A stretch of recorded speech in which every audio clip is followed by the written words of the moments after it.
It's Lil Baby. Let's be casual before this. Let me just cook it. Yeah. We'll talk about the Jonas Brothers again. Yeah. What is everyone's favorite Jonas Brothers? What is everyone's favorite Jonas Brothers song? Burning Up. Yeah, burning up. Oh, yeah. Burning up. Burning with a hard G. Burning with a hard G. No, I like Sucker. I feel like that's a classic. So good. I really like Year 3000. Oh, Year 3000. Yeah. It's like, something. Year 3000. Something. Not much has changed. Let's do this? Yeah. All right. Welcome to Conversations with Chai, episode 23. I am your host, Iram Chaudhry, aka Little Baby Ram Ram. Today, I'm super excited. I have with me Omika, Rishika, Ashika. I have the Jikaria Sisters. Yo. Yay. Yo, yeah. Thanks for having us. No, that's huge. Yo, big ups to me. No, let's give it. I feel like, yo, big ups to me.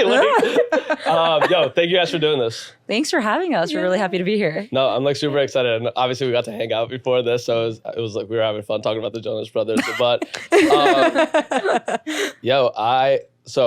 I was thinking about how I kind of wanted to start this, right? And I kind of wanted to start because you guys kind of came up on my map, my radar, people that I know around COVID, right? You guys are obviously three sisters. You guys are obviously close. I was joking around earlier and I was all yo, what if they hate each other behind the scenes, right? You guys are so you can just tell based off of the short interactions that we've had, right?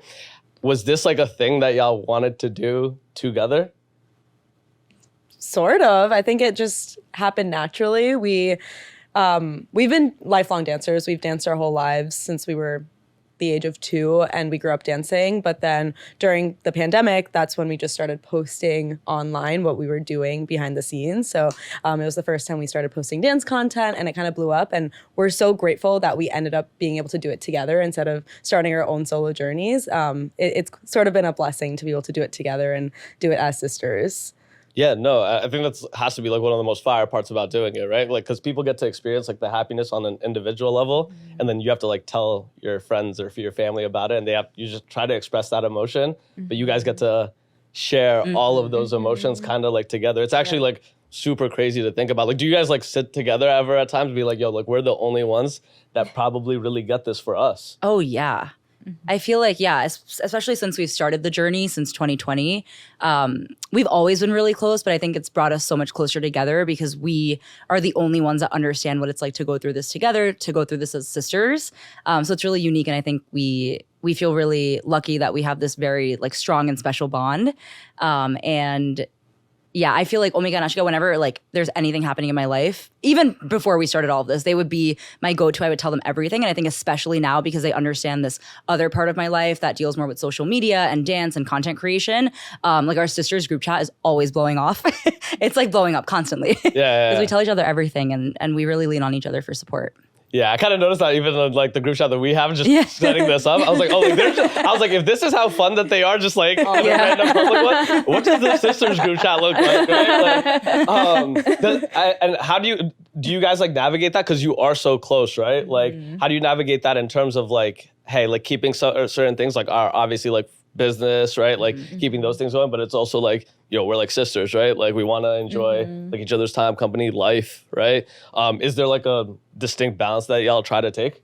Yeah, I mean, first and foremost, we have separate group chats. So we have our business one, we have our personal one, because we realized pretty early on that it would be, a little confusing to combine everything. And when we first started in 2020, it was, we were at home, we were together 24/7. And so we were kind of on top of each other, which was great. But then I think very quickly we realized that we are sisters first. Maybe dancers second, and then social media creators third. So it's so important to have that family relationship first because, it can, in the busyness and in all of the chaos, that can be strained if we're not careful about it. So we've been very intentional and mindful about being sisters first. And I know I was joking around about it earlier, right? About the Jonas Brothers and how they probably hate each other. But that's probably a super critical thing for you to do, right? Because we see in any groups, right? Forget the family aspect of it. Anybody who builds a business together, it's tough, right? That person, whether they started off as your friend, your family, your sister, right? you're still running a business together. So certain things do come up where it's like, hey, like, how do we navigate this, like, from like a business perspective? Do y'all like look at it like, obviously you have to, right? Because the business is the business, right? Like, is there like a certain dynamic? Like, do y'all trust each other in terms of like business decisions? Yeah, I think we've also learned a lot about each other since the pandemic. Like, we knew each other really well as sisters and as family, but since the pandemic, since we've had tougher conversations regarding the business, regarding social media, making decisions together, we've just learned about how we make those decisions, how we work together. We've seen each other in different lights that we didn't see before, and it's just been super eye-opening, and it continues to help us create a stronger bond professionally, but then also keep in mind that we are family first. And I think that's like a big part of like y'all's brand. And that's like why I always talk about like the authenticity of like brands, right? Because I always talk about it as like, we call them brands because like business, social media, all of that, right? But realistically, it's just like extensions of like y'all. Like y'all don't think of like, oh, this is my brand, right? This is like, yo, this is just us, right? But the most authentic versions of that like really seep into what the brand ends up becoming, right? Like we were talking about it outside, right? Like y'all did a Toyota deal. And it was based off like South Asian family. Like that was like kind of like the vision of like the ad deal that they tried to do. And who did they call, right? Yeah. So it's crazy because it definitely seeps in, like the authenticity of that definitely seeps into the content. And that's probably a big reason behind y'all's success, right? Because how many people do we know that dance, right? Yeah. But it's like the authenticity of like the content, right? Like I'm sure like a big part of it is like that as like sisters, right? Yeah, definitely. And I think the best part of it is every success, every accomplishment, we get to celebrate together, and we get to bring home and celebrate with our parents, who are our biggest supporters. So it's kind of scary to go on a solo journey, but being able to do it together makes it so much more rewarding, and being able to celebrate it. Yeah, for sure. Do y'all parents kind of like what's their take on it, right? Oh my 'Cause for gosh. them, like it's obviously crazy for y'all, right? But to, Yeah. like as like a parent, like you would have to be happy, right? Like Yeah. there's 3 Yeah. daughters, right? They actually like love each Yeah. other, right? They do things together. Yeah, Like, they love it. I think they're so happy. They're so proud. It's funny because our mom is the reason that we started dancing. She's the one who initially put us in dance classes. She grew up loving dance. She never formally trained. So I think she kind of lived out her dream through us. And she's always been our biggest supporter. She's always cheered us on from backstage, from front stage. She'll always be there. And we always like look forward to seeing her smile. And I think that really keeps us going. And then our dad, he's also extremely supportive. It's really funny. We joke around because before we started this TikTok journey, our parents didn't have TikTok. Honestly, we didn't really have TikTok either until we started posting. And then after we started posting videos, our dad downloaded the app, and now we'll be like sitting in the living room and we'll hear our like the songs that we've danced to on full volume. And our dad is just like so proudly scrolling through. And it's so special to see and have that support. I know that sometimes in the South Asian community, there's a stigma around content creation, especially venturing out into the arts. But we feel really lucky that our parents have always been our biggest supporters and cheerleaders. And I think that really keeps us going, and that motivates us to push this even further. Yeah, no, that's like fucking amazing, because the way when you were talking about it, the first thing I thought about is like, yo, like the generational like difference, right? Like you're talking about your mom, right? Like the fact that like, yo, like she did like whatever, she didn't train, like, but had a passion for it, built it to something, extended it onto her kids, and now y'all get to like take the baton and like really build something. Like I think that's like one of the craziest things to like see intergenerationally, because it's like, yo, they like did build a foundation in whatever, the interest, the passion, made sure y'all had an interest, passion on it early enough to develop something like that, right? I was joking around with my dad. I'm all like, yo, like, you can't ever hate on the things that I decide to do, right? Because I'm an extension of you, actually. Yeah, seriously. No, my dad's like, my dad's a journalist, right? Like he's like always been in like that, right? So like when he sees me like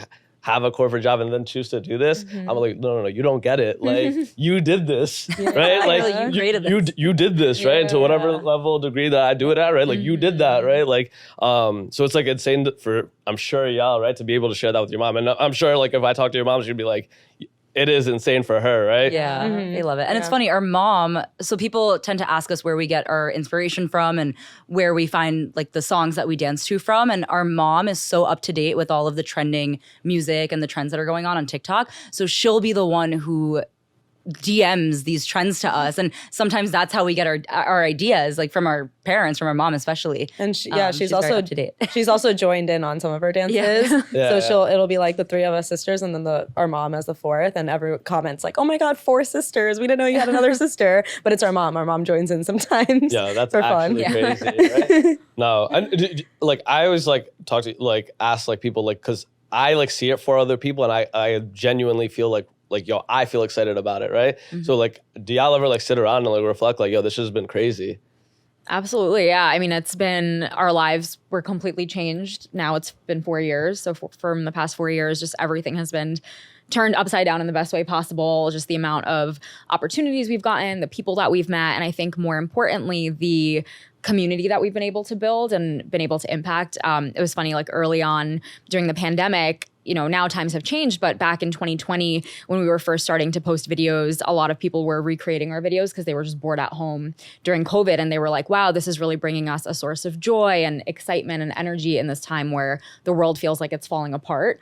So that was really that first line of impact that we saw. And then from there, it's just kind of continued into people feeling like, oh, wow, I feel inspired to pursue my dreams or dance more or pursue a career in the arts or create and be multi-passionate and have many different things that I'm working on, right? So it's just so cool to see, you know, of course it's changed us in so many ways, but also we would hope that it has impacted other people too. So it's just kind of this huge ripple effect.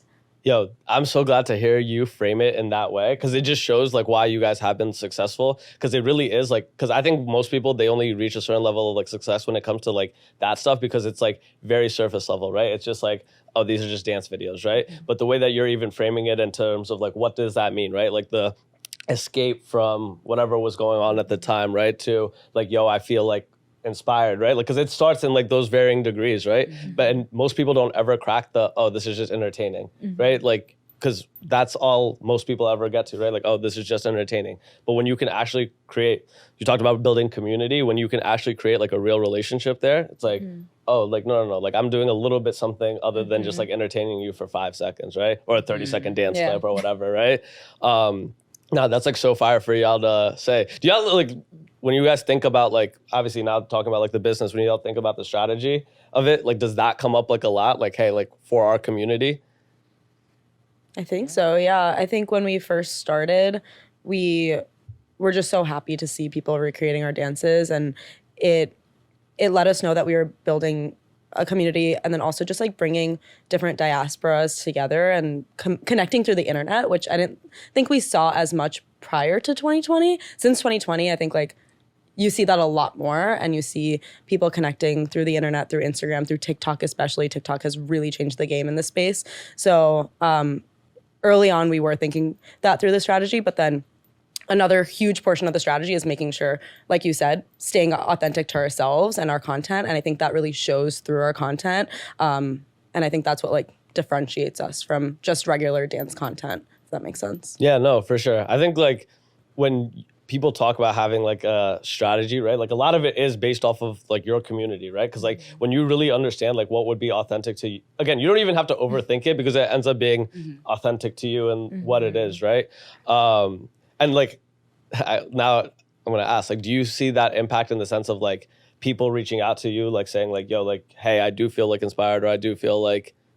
Yeah, we've been really touched by all of the kind words and messages that we've gotten from so many people within the South Asian diaspora, even outside of the South Asian diaspora. And I think that just goes to show how universal of a language dance really is.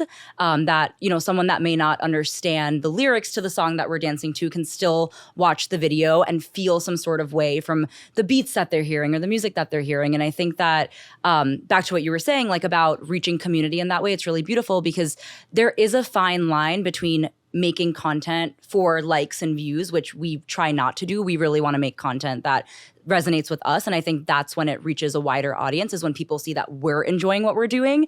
To see that joy and happiness on our faces while we're dancing, I think that is what sits well with other people, and that's what makes other people want to watch and join in and, you know, start maybe recreating these dances. Or even like on TikTok, you can react to videos. We've had a lot of people react to like with their, you know, you can like duet a video and react. So stuff like that. But it's really beautiful. Like we'll see people from all over the world interacting with the stuff that we put online. And I think that that's been a really special thing to see, especially in this very interconnected, digitized world that we're in. It's cool to see that even dance is like, you know, blazing trails and getting its way to people that aren't just in our diaspora. Yeah, no, I think it's crazy to even see like the viral effect of like dances on certain songs, right? Like that impact in itself in terms of like how socials have like evolved is like crazy, right? Like we've seen songs where it's like, I always forget like the Burna Boy mix with 945, like the Punjabi song, right? And somebody thought of like a DC for it, right? Yeah.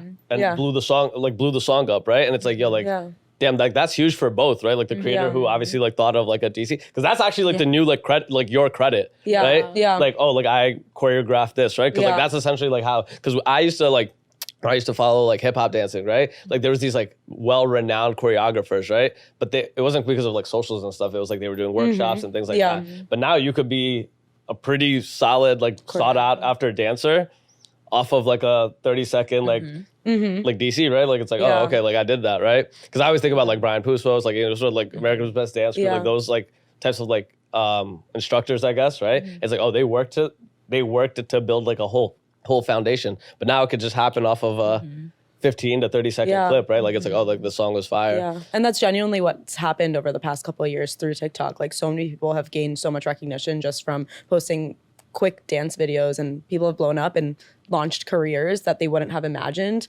just by using like a phone and propping it up and recording a 15-second dance. And I think that's like helped us in a way too, because we've had, 15, 20 plus years of dance training.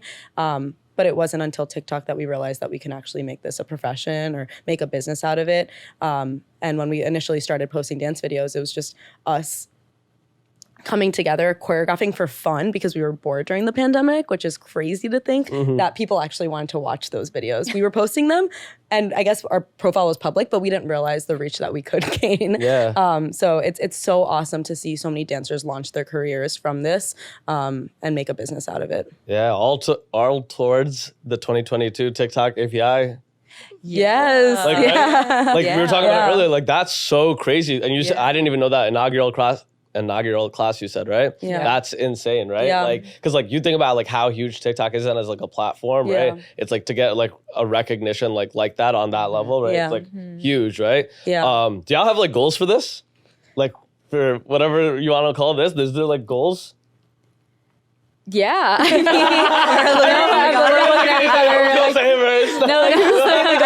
We've talked about it so much, and we have so many ideas. Yeah. I mean, I think what we realized was, like Ashika was saying, it started truly, in our parents' house during COVID. It was such a small scale thing. We didn't even think anything about it. It was truly our joy, our passion, right? And then it slowly started to build up, and we're like, oh, we can do more dance videos. We can start collaborating with different brands. We can do, we can wear different kinds of clothes and do more kind of fashion content through dance. Then we started working with other brands like, whether it was the Toyota or Kate Spade or Nike. And that just kind of really opened our eyes up into what was possible. Like there's just so much out there.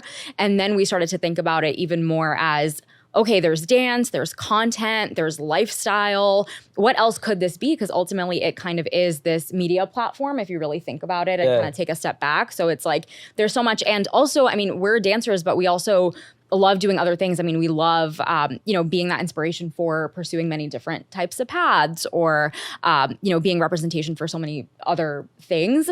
So we just know that this can take us in so many different directions that we're open to. Yo, I'm so hyped that y'all think about it like that. Yeah. Because like when I'm hearing that, right? Because like this is like the things that like I like when I see around, right? I'm like, yo, why can't like again like not in like whatever they did, but like in terms of business, like why can't like a Jikaria Sisters be like the Kardashians, right? Or like what have you, right? Like build out like your own individual thing. Like I know like we like looking around, but like that's essentially how like why not, right? Because it really is just like the work, the process, right? Because it is a doable thing because we've seen people do it, right? So it's like why can't it be people that like look like us, like come from where we come from, right? Like why can't it be, right? Because like exactly what you said, right? Like y'all already have this like individual like this together platform, right? But y'all all doing individual things, full-time jobs, right? Also doing your own like side creation, right? Like, and it's it's crazy. Like that's how essentially like those like things kind of start. Who's the killer in the group, or is it like a whole group of killers? Like who's the one who's pushing this thing? Like yo, like guys, like who? All three of us. I kind of see it. I'm like looking around, and I'm all like, no.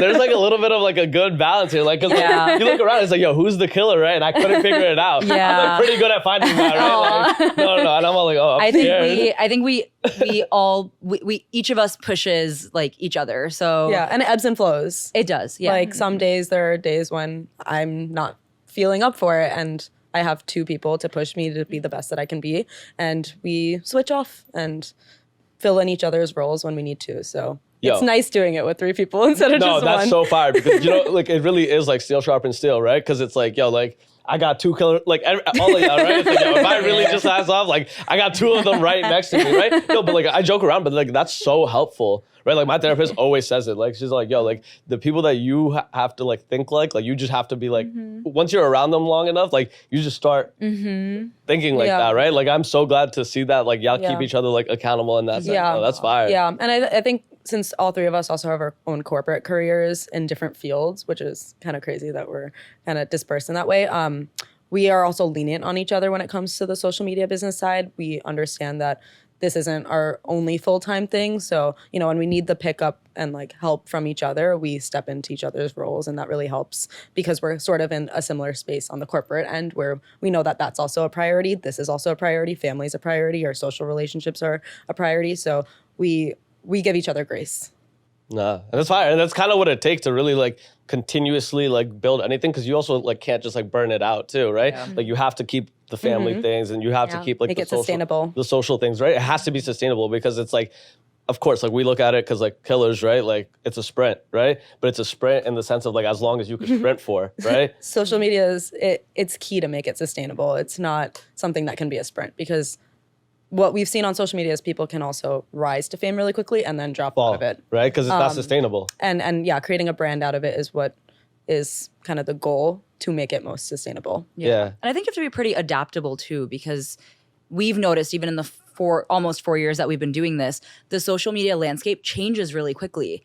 Like TikTok, you know, the types of videos that we were posting on TikTok in 2020 worked because it was a pandemic. People were quarantining at home, and they had time on their hands to recreate dance videos. But now once people are back, you know, working in person, how do we change our strategy and change what we're doing? And I think that in that sense, like we really bounce off of each other's ideas to figure out what will work for the brand, what won't work for the brand. So yeah, we definitely keep each other going. And I think each of us has like pretty much a similar mentality. We're very flexible and willing to work together. So Yeah, we also see, sorry to cut you off. We also see how like brands have changed their strategy and how they work with influencers. Like pre-pandemic, I'm sure there was also like a huge focus on commercials back in the day. Like in early 2000s, brands would focus a lot on like TV commercials and ads. Then in like the 2010s, it turned into more like big influencer campaigns. Since 2020, like what we've seen with brands and how they reach out to influencers is like a huge focus on micro influencers and how to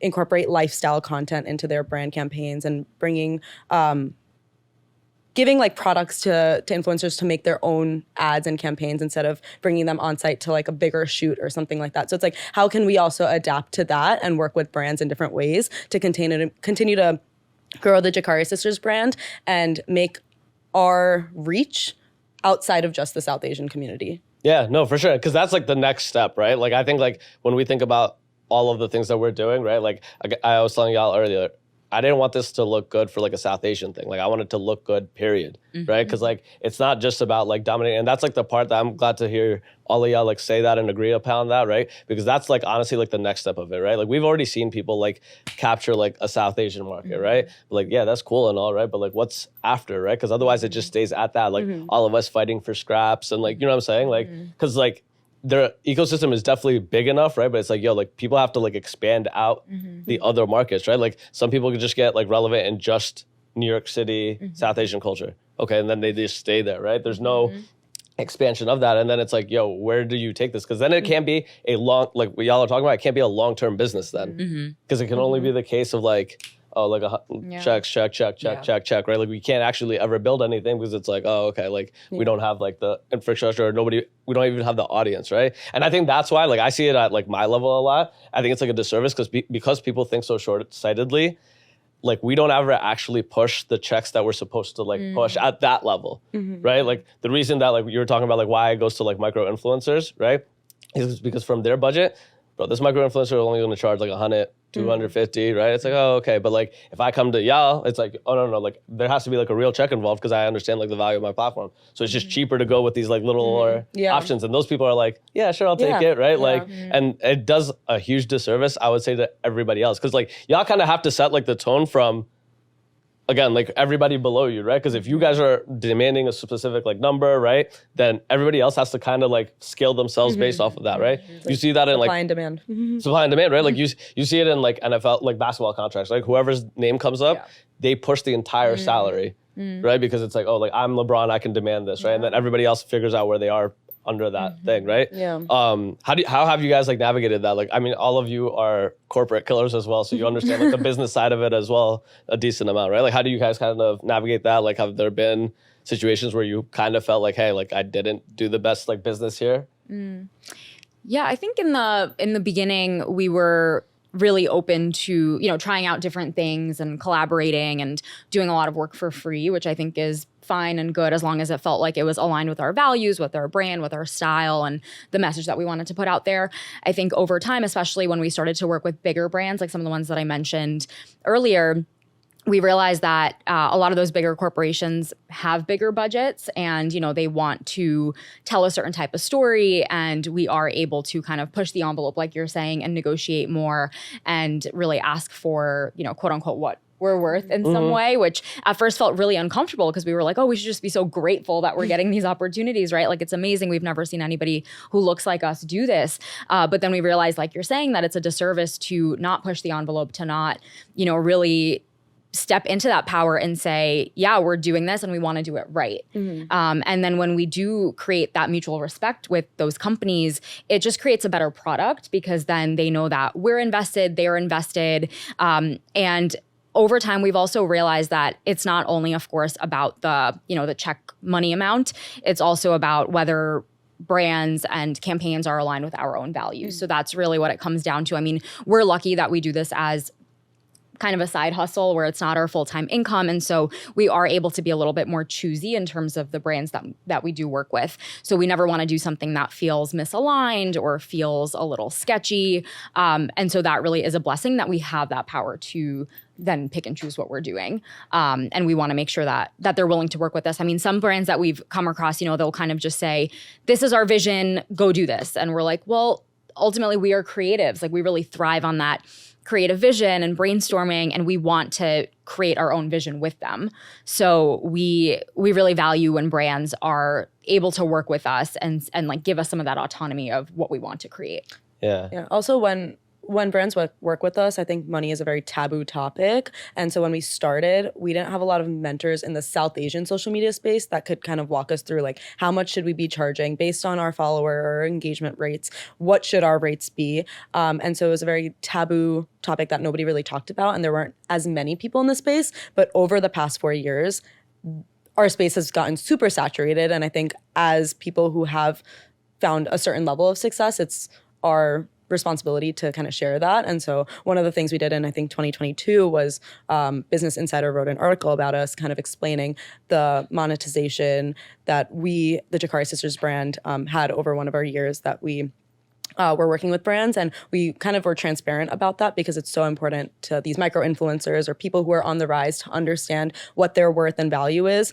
And so we think it's like a way to pay back to the community and share with them so that people who are starting off aren't as lost as we were when we started. Yo, that's so fly that y'all actively doing that because that's fucking huge, right? I get like, and this is, I think it's like a South Asian culture thing where we have like this like pause when it comes to like talking money and asking for money. Like I think like when I come up and like I always like fuck around and say like, yo, like don't give me a 10% code, right? Like write me a real fucking check, right? It's not, and it's not about the fucking money. Like I want like, but it's about like demanding like the respect and value that I provide to you, right? Like you came to me, like if you're Toyota, you came to me, right? Like write me a real check. Don't write me a South Asian check. Yeah, you right? obviously want like don't write me yeah. a South Asian check. Like yo, and I think the pay transparency thing is so huge. So I've been like navigating that too. I have no idea. I have like no experience in this field, right? So I have no idea. So I have to ask like my peers that are somewhat like at the level that I'm building at, right? And I'm asking around and I'm looking at them like saying, oh, y'all are just absolutely getting robbed. Yeah.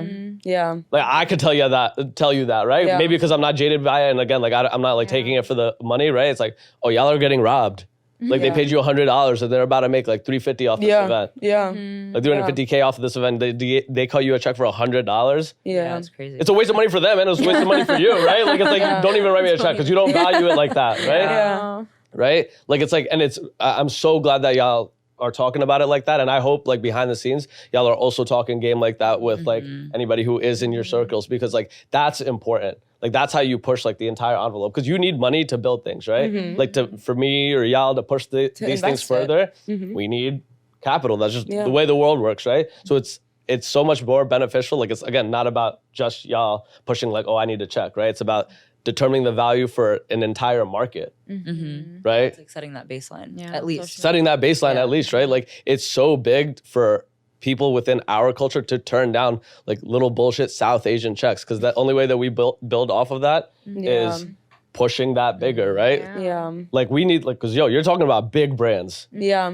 Yeah. Nike. What was it? Nike, Toyota, Kate Spade. Kate Spade, Lovesac, yeah. right? Bro, write me a real check because I know what your marketing budget is. Yeah. I mean, and also we're kind of grateful that we come from like a corporate background, so we know sometimes how these companies work. Like I used to work at a big marketing company, and I know how much they have. I know that it's also interesting to see like how much they pay bigger actors and influencers that might be bigger than the South Asian community. And yeah, just because we're in this niche South Asian space doesn't mean that we don't deserve that same level of respect. And if anything, we have a more targeted audience sometimes, and we have more like higher engagement rates that will, convert our followers to shifting to this lifestyle, So it's interesting.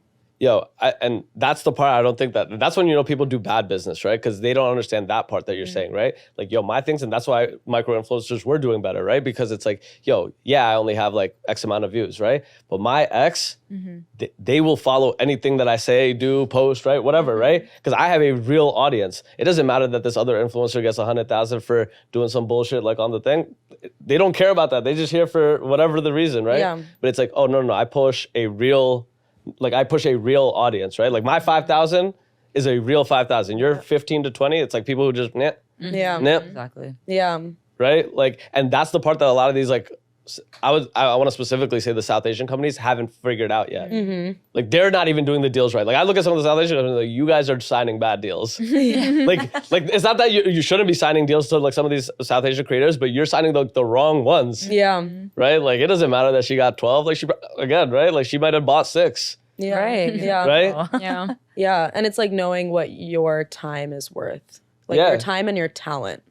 Because I like look at like, I have like, obviously y'all know, like I'm like starting off, right? And I like look around and I'm all like, oh, like there's people that have like triple, quadruple level of followers, right? And then they post a reel and it does like half of what like one of mine does, right? And I'm all like, I'm like nothing compared to like y'all follower wise, right? But 1,000, right? Yeah. It's like, so like who are the rest of your 5,000? Like why aren't they clicking into your stuff, right? Yeah. And I think there's also this misconception that when you're a smaller influencer, if you have certain brands on your page, that builds up your resume. But I don't think that's necessarily the case. So I don't think that people should like settle for like free transactional, deals or like barter collaborations or stuff like that, just to have certain brands on their like portfolio. Like that doesn't actually build up their resume.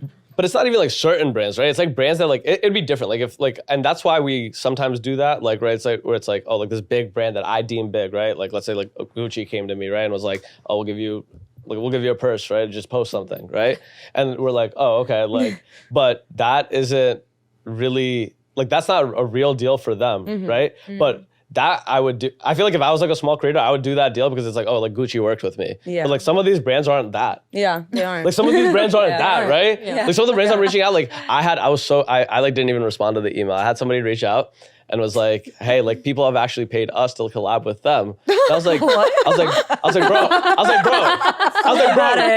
bro, reach out to them. And don't reach out to them. Go get more money. Go get more money from them. Go get more money. Why are you even in my emails right God. now? Like, you know, That sounds like a Crazy. scam. See, Yeah, I think that's like what smaller creators think. They're like, oh, I'll do whatever to get this brand to be on my page. And that's when like, that's not good practice. That's not setting themselves up for success down the line when bigger brands do reach out to them. Like it's a misconception that just because you have, you know, X brand or like this makeup brand on your feed and your profile, that doesn't mean that you're going to get more brands and more brand deals. So how have you guys that navigated? Because we talked about obviously now everybody who like looks at y'all for like game and sharing that, but how have y'all like figured that out? Like in terms of like, yo, what am I even supposed to do? Like, are there like, again, not really mentors in the South Asian space, but like how do you like navigate that? Because I wouldn't even know. Like I'm genuinely asking. Like I have no idea how to price anything. Like I'm just like throwing around numbers, talking to people, right? Like figuring out like what are y'all charging and then trying to understand that. But like I don't know. Yeah. Like, how are y'all looking at like those types of like that part of like the business,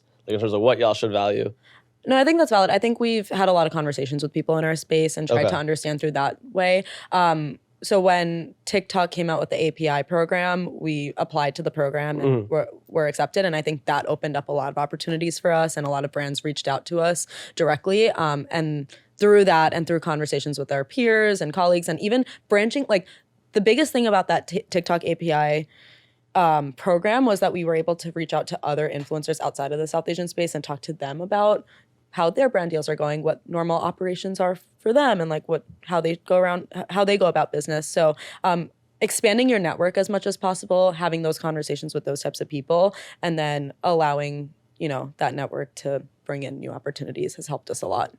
Yeah. And like you said, there's no blueprint for how to navigate these things. That's really tough. And I think even like the social media content creation space before COVID, it was primarily, it felt like YouTube maybe, and then Vine was like the precursor to TikTok. But I think that some people often think that if you negotiate with a brand, you might scare the brand away and they might not want to work with you, but that's not true. You have to think about how you are also adding value to these brands. They are not the only ones bringing value to you. So when you think of it less as like a transactional type of relationship and more of building a long-term relationship with the brand and like figuring out what value you can give to the brand, I think it encourages us especially to always negotiate. Like the first number that a brand gives you, you can always try to seek something higher, even if you don't settle on something higher, but just knowing that you took that initiative, that you took that step to try to, you know, like show what you're worth and what your time is worth, as Ashika was saying earlier, I think is really important. So never to be like afraid to have a bit of a back and forth about the money with the brand. Yeah. And like the true blueprint, if there was one, is to focus on your content, make sure it's as authentic as possible. So when brands reach out to you, you know what your buying power is, and you know that in that negotiation, they're reaching out to you because they want to work with you. And so if you go back to them with a different number, you're not scaring them away, like Rishika said. They still want to work with you. They're going to do everything in their interest to accommodate you and your new number. And if you are, you know, putting your head down and focusing on the content that you're creating and continuing to make that authentic, then that's your buying power there. People just it sucks, and I say it like jokingly, but like and facetiously, like people just be happy to be there, and that's like a disservice to them, right? But like it's good that like I like that fact that like y'all like look at each other, like understand like, hey, the value that like we provide, right? Because it's like it really comes down to like almost like a self-respect thing, right? Like, am I valuing myself appropriately? Yeah, and that's also a disservice to every other influencer in the community, because if they're starting to offer their services for free, these brands are going to expect everyone to do everything for free, and that's not creating this environment where we can actually monetize these businesses. And that's why I get like actually upset, because I'm like, yo, y'all fucking it up for me. I mean, not right, because then I can't really say the things that I want to say, right? Yeah. Like, the reason like I really wanted to respond to that email, right, and said, fuck no, right? But it's like, you know what? They got it right now because of the numbers, and they were able to finesse those people out of that, right? Yeah. Like I can't really say anything to that, right? Until I can go be like, okay, no. I have like real buying power, right? Like give me that, right? Like give me that respect, right? But I'd be actually upset. Like That's crazy. I think another thing that happens is when people get too caught up in the kind of transactional relationship part of it is when people also start to burn out of the process, because I think when people start creating, I mean, to generalize, it's because they're excited to create. They want to have that passion and that art form, right? But then when you start getting into all of these weeds and start to, maybe you're not negotiating or you're taking things that are not valuing your time appropriately, you're actually building resentment and you're getting tired and you're feeling beaten down. And then that's what breaks people down over time, where they're like, oh, I'm just doing all these things that I actually don't even want to do. And yet, if they had just kind of stood up for themselves or had better boundaries in that situation, that is what's going to create that more sustainable career too. Again, back to the boundaries part. It starts off with the self-respect of it. Do I value myself appropriately to express said boundaries, right? And that's like, this is like such like the vicious like cycle of it all, right? As soon as you start doing shit just for the whatever, that's when you also lose the audience. Yeah. So it's such like a short-term like play, right? It's like immediately a bag, right? And then it's not even really a bag, and then it's I compromise like my brand, my career, right? And then it's done. Yeah. So true. And there's so many layers to it. Like if you really start at the beginning, it's like, why did you start your social media career in the first place? Why did you start posting content in the first place? And you have to ask yourself, am I doing this because I see everyone else doing it and I'm following someone else's template? Or am I kind of carving my own path and making it different than what everyone else already has? What you're saying though doesn't exist. Those people we'll never hear of. The people who start off for that reason, like we'll never hear of. Exactly. Yeah. We'll never hear of. And they get caught in we'll never hear of, right? Yeah, not like we'll just never hear of because they won't make it. Yeah, and they get caught in this like whole like monetization sort of issue working with brands. Yeah. So that's a really like it's come down to the fundamentals of like why you started this. Yeah. And I think like that's cool that we all like, of course, like it should start from like an authentic place. But then like, again, like we were talking about like your mom being able to see like dance at like that level, right? For y'all, right? But it's like to push those things even further, like that's not like a selfish like thing to do either, right? Because it's not like, like I'm not just doing it because like, oh, more money, more whatever, right? It's like, no, I want to make this bigger for whatever I did it for, right? Because I think like it's noble to make art, but it's also like the flyest thing when you can make art at like the highest level and share that, like and impact people. And that's what it really like ends up meaning, right? Whether it be through dance, podcasting, all of these like arts, like it ends up being like, what level can you reach it at? Because if this was like the best podcast in the world, you had the best dance in the world, and 2 people saw it, like it'd be amazing. But you want the impact there, right? And I think that's hard for people to admit, right? Damn, I'm scared. Y'all are all killers. Yeah, I'm actually no. I'm actually so like I'm excited, right? Because I felt like I knew it, right? So, but like, because obviously, like coming in, I was telling y'all like, I was like nervous, right? I was like, no, like, I'm actually scared in here, right? Like, the energy is crazy, like, because I feel like repeating, I'm like, oh no, like, No, you're definitely matching our energy. You're the Jikaria Sisters. You're freaky. You're freaky. You're literally Jonas. You're the bonus Jonas. The bonus Jonas. The bonus Jonas. You're the bonus Jikaria. Yo, guys, I might make that my Instagram bio for like at least a month. The bonus Jikaria is crazy. Oh my God, no, like it's crazy, but like I'm so happy to see that because like anytime I like invite people on, right, like it really is because I have like people always ask like, how do you determine guests? Is it based off of follower count, all of that? I was like, no. I just like look at people and I like admire the way that they operate, do business, right? And like, I could tell like y'all were killers before y'all came up, right? Like it just takes, you could identify it, right? Like especially when you see it, that's like the best privilege for me of doing this. I get to see absolute killers.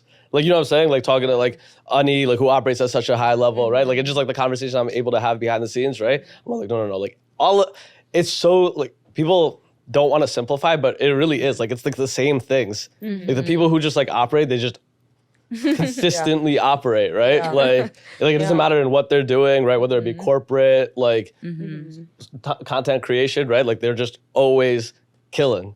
Right, like think about it. If I made Kobe like just like go work in corporate, right? He would figure it out. Go figure it out, right? Yeah, no, it's like that like resilience, that grit, having that motivation. And people simplified it into those words like grit, resilience, but it really is that. Like I'm sure y'all know that, and it probably isn't. I hate saying it, right? Like, I say it a lot, and I'm just like, I hate saying it because like it's like I don't want to simplify this to like you got to be built for this. You got to, but that really is what it is, right? Yeah. Sometimes it isn't fun. No. Yeah. Sometimes life, like personal stuff, is in the way, and then what are you gonna do? Yeah, You're either gonna go show up or you're not. Like, and a lot of people just they can't. Exactly. Right? Yeah. No, I think it's a lot about also just betting on yourself when nobody else is betting on you too, and consistently doing that without thinking that somebody is gonna, you know, come and give you a little pat on the back. Like you just gotta show up consistently and bet on yourself until maybe other people will bet on you at some point. And I think it's so crazy because y'all like, and this is what, like, of course y'all have to be close, right? Because y'all really betting on each other too. Yeah. Right? Like betting on each other to show up. Like it's like the highest form of belief, right? Like anytime like you're like letting somebody like that intimate of like something that you do, like you do spend a lot of time, energy, right? It's like, oh, but I trust y'all all the way. Yep. Y'all are Really crazy when you put it that way. We I'm have like, to. oh wow. Every time they look around, I'm just like, they get it at a level that he's like, they're like, oh, he doesn't even know. Like he doesn't even. I'm like, yo, guys, the energy's like a lot. Like, I'm uncomfortable. Oh my God. Guys, do you, so in terms of like having, we're talking about like having like the goals like for this, right? How, is it something that like y'all keep within each other, or is that like something like you voice out like loud? Like goals that you have for like the platform, right? Like whether it be with your parents, friends, partners, right? Like whatever, right? Like how are you kind of with that? Like is it kind of just like, hey, this is our business? No, I think we speak it into existence, and we do talk to people and our close community. I think we're just, the biggest thing about goals is we're open to opportunities and doors, because we didn't even know that some of these doors existed. In 2020, like we did not know where we would be in 2024. Insane. Like it's just unimaginable. So we continue to see social media create new doors, and then being able to open them is like another feat. And I think it's really cool to kind of set the goal of being open to anything that comes our way and trying something new, and then somehow incorporating it into our talent. Yeah, we'll always brainstorm together first with the three of us. I think that we have really open channels of communication. We're very transparent with each other. We have like a very heightened level of trust with each other too. So that makes it feel really easy and organic to talk about goal setting with each other. And then I think that there is a lot of benefit to talking about your goals with other people, because you never know how someone might be able to support you, and they won't be able to do that unless you talk to them openly about what you're thinking or what's going on in your mind. So yeah, we don't really like gatekeep. Like we'll talk about it with each other first, but we're all about like community and leaning on people for support, because you never know where that might come from. It sometimes comes from the most candid and like organic conversations. So we're always open to talking about it with each other and also with other people, just to like get your like juices flowing in your brain. Yeah. And like again, back to like, you don't know who's gonna like throw the alley-oop from wherever, right? Like you don't know like how, like, hey, and without people knowing that and you keeping that, like I think people get scared about that because it is such an intimate thing to have this like dream, belief, whatever you want to call it, and then share that with other people. Yo, I was just curious, like, because y'all like seem again, like we talked about, like close, right? Is that like a relationship thing that like y'all actively like work on, or y'all just always been like this? I think we've always been really close growing up. We never really, I'm sure we bickered a little bit when we were younger, but our moms didn't really let us like fight. So we just kind of learned to get along. And we've just been very, like we get each other in a way that nobody gets us. It's just like even our partners don't, like they're like, oh, you and your sisters are just on they can't level. keep up. They're like, what is happening? They're just like just, like, flies on the watching. wall. Like it's kind of weird. Oh, you guys are that as part of the family? Yeah, I figured, right? Like, because I'm like, I hear like, yo, it's like a lot, right? And then it's like, oh, but then it's like, oh, no. No, sometimes they're like, we didn't even understand what you guys were saying because you guys were speaking so quickly, because we just like operate on a different level. Yeah, we just know what we're thinking. But I do think, after we did start working together in this way, things definitely shifted. And, now we're adults. So it's different, as you're getting older and creating a more adult relationship with your siblings, things obviously evolve and we have different conversations. But I think starting Jikaria Sisters really forced us to have a lot of really difficult conversations and learn about each other at a depth that we had not before. And that is, a huge blessing, because for a lot of people, like you just never even get to that level of depth with your family sometimes, right? Unless you're thrust into those situations where you have to. And so, yeah, we've always been close, but this has brought us like I feel like we're just one unit. I call it like a 3-headed dragon. Basically. No, I think that's so cool because it's like a different level of like deepening like your relationship as like family, as sisters, right? Because it's like those like levels of conversation like we don't really have with like family because like again like you see them holidays, you like kick it, right? Like you don't, but the way that you deepen any relationship ends up being like the types of conversations and like the true like emotional vulnerability to even have those conversations, right? Because it's like, yeah, it's like the business, but it's like, you know, there's a lot of things at play here, right? Like your life, your professional life, your personal life. And it's like, yo, respecting all of that. Yeah. Right? That's why I asked like, if you guys like have always been like this or it's like something you have to work on. Because I can't, like, again, we were talking about it, like running a business with people, like friends is hard, right? With your sisters, like it's like. Yeah, and it's also like you asked about what our goals are as Jikaria Sisters, but I think that's one area of our life. And then the other area of our lives is like our individual goals that we're super open and transparent about too, because I think who we were in 2020, for example, for reference, I was 20 in 2020 and now I'm 24. And like I am a early 20s to mid 20s. Early 20s to mid 20s. And I have evolved so much. I was in college at the time. Now I'm like a working adult, fully like living like my adulthood. And I feel like my goals have changed so much. I've evolved so much.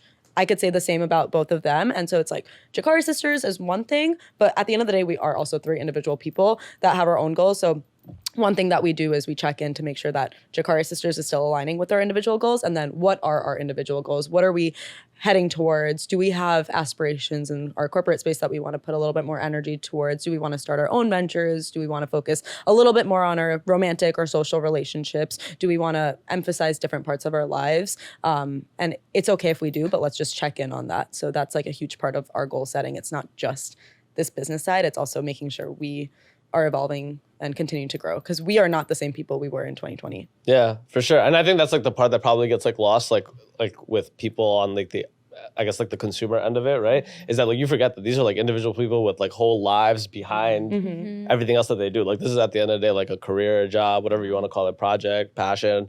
But like there's people behind it. There's still life being lived. I think that was like a hard like. Did you guys like struggle with like finding that balance with like corporate, career, and personal? Because I feel like I don't even know how I'm like trying to figure out the balance in my life because I'm like I don't want to completely dismiss like I want to, but I also don't want to completely dismiss the social stuff, right? Because I'm like oh, I just want to like sit like work, build, right? But then at the same time, it's like back to being sustainable. Like it's not right. Like you need like the social part of it, right? Like you need the personal lives to continue on. Yeah. Was that like a challenge? Yeah, I think also living in New York City, everything is like there's like a lot of hustle culture. It's very fast paced. Everything's moving at a very like, it's just moving at a crazy speed. It's flashy. And it's flashy, and I think it's hard to sometimes keep up. So we always bring ourselves back to our why. Like, why are we doing this? You know, in New York, there are a lot of events that are going on, and there are a lot of things that you can be doing. But at the end of the day, we have had to figure out how to get to a point where we can understand our why and also kind of like balance our time in a way that makes sense for each of us. And for each of us, that looks different. Like for me, for example, when we started all of this, I was still in law school. I was still a student. Like my schedule was, you know, kind of up in the air. And I've started working now for about 2 months. So my life has shifted a little bit. So I talked to Omika and Ashiga about like how I can still support what we're doing while also making sure that I'm, you know, nurturing my career as well as I should be and nurturing like social relationships, romantic relationships, etc. So I think being in a city where everything's moving so fast, it can be really tough. But I think that with our like transparency, we were able to support each other in figuring out what that looks like for each of us. Fire, nah. Yeah. I think like it's exciting for me to again like watch y'all like cook, right? Like right, like because like I think like I really like again like I'm like at the end of the day like such like a fan of like everything. So like not just like yeah like just like watching people like operate and like do their thing, right? Like live like their best life like in the way that they do it. Because like that I think is like what kind of it's. I'd be like depressed about the like the state of like world, but I think like the coolest thing is just like being able to do like your life, like the way that you want to do it, why you want to do it. Yeah. Right? Like what is that thing that like keeps you going? Yeah. Just let that go. Sorry, I'll and like another portion of that is what we try to remind ourselves pretty often is we are lifelong dancers. Our social media has only been present for 4 years of our lives, but at the end of the day, we are dancers. Like that is our why. And we like to ground ourselves and remind us that whenever we feel like social media is getting a little too flashy, living in New York is getting too flashy, you know, life is just moving a little bit too fast. We're like, okay, remember, like we have 20 plus years of dance training that supports what we post on social media. And I think what people see on social media is like, oh my God, these girls popped off a couple of years ago. That's all that there is to them. But we have like years that our parents have invested money and time into, years that we've put our blood, sweat, and tears into. So it's always important to remind ourselves why we started this. And anytime we get kind of distracted or off course, we're like, okay, let's just like step back, figure it out, train a little bit more, continue to train, focus, like put our energy towards what we need to, and then move on from there. No, and I think like that's like the part that does get lost, right? That's again the reason for I hope y'all realize that the reason why y'all so successful, right, is because it's deeply rooted in something else, right? Because if you just again popped off and then just did something, again, you come and you go, right? But because it's a real thing with real foundation, like great things take time to build. Like the level that y'all at now, right? It's not a 4-year thing. Yeah. It's a lifelong, like you said, like a lifelong essentially project, right? That you like, because to even reach it at that level to whatever dance, like do Toyota deals, you know how many kids like danced, right? Like, but to keep it going, 20 years in, and then of course like come into like for you 20 years in, and then do like the 4 years of like, oh, like this is the thing, right? Like this is the thing, right? Like, and it's crazy to think about. Yo, guys, I think we're like wrapping up, but I end every podcast. I want you guys to answer together and then also individually. Finish each other's 3, 2, 1. I end every podcast by asking my guests like to call their shot. It's like something that you put out, like again, like you talked about like setting something outside, right? Something that you want to make happen in the next 3 to 5 years. So I want you guys to do it individually, again, personal, business, whatever. And then once as like sisters, right? Like something y'all want to do for Jikaria Sisters and something you want to do just for your individuals. That's a hard question. Let's do it 5 years. Let's do it 5 years. Anything, something you will make happen. Because the reason I do this is like I want to put it out because then when y'all knock down that goal, I want to be like, oh, like y'all did that. Whatever it is. I need to The think about Nazar. that. That's what we're putting out. Whatever you feel comfortable putting out. It could be like, yo, I want to have Subway like 5 times next year. Taco Bell. That's an achievable goal. We're gonna have Taco Bell every I've week. been achieving that goal. What? Not having Taco Bell? Eating Taco Bell eating constantly. Oh. That's an achievable goal. I've been doing that. Something for the platform, something for the brand, something for your individual selves. You just finished anything. Children's book? A children? How did you want to do that? Oh yes, I was talking to Omega Nashika about maybe publishing a children's book about an Indian American ballet dancer, because we grew up training in ballet for like 16, 17 years each, and ballet is a space where you don't see a lot of people of color, you don't see a lot of brown bodies. So in the spirit of inspiring young girls, or honestly any young dancer, it can be anyone, publishing a children's book about a brown Ballerina. brown ballerina. Yeah. That's so fly. No, I love that. Yeah. I love that. Y'all got anything? Wait, can that count for both of us? Sure. I would love to have a talk show with my sisters. Oh yeah, that'd be so fun. That would be cool. Yo, that'd be That so would be fly. really fun. Fly. I like that. No, I like that. No, yo, guys, I want to end by just saying, yo, appreciate y'all for coming up here, being y'all, right? Yo, continuously kill. Like like now that I'm tracking, right? Like just continuously kill, right? Because y'all really inspire people to like work harder, move, right? Because like again, the conversation that we had, right? Like pushing like that boundary, pushing like what is possible for us, right? But yo, appreciate y'all. Thank y'all for listening. Thank you. Woo. Amazing, guys. That was so good.